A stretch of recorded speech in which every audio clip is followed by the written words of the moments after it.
The difference is really huge. People now have, a lot of people here have been here since the 20th of March, whereas when we were here in January, February, people were here for maybe 4 days at most. If there were ferry strikes, they were delayed. Otherwise, sometimes they left the following day. So the conditions in the camps were bad, but it was only for a few days before people could move on.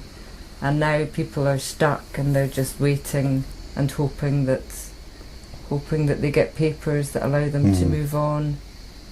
And there are 2,500 refugees now in Chios. And I think, although it was really scary watching the boats land, and just that moment where you're trying to get everybody off the boats would be quite frightening, because you know they're close to the land, but it's still really dangerous.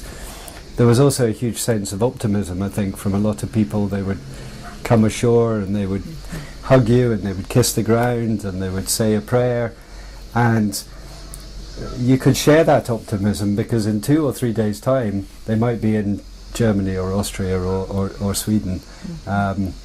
Whereas now I think it's really hard to find optimism. You see people, we see people, well, we saw today a man that we first met when he arrived 3 months ago, and when we used to see him every day, would give you a big smile and he was pleased to see you.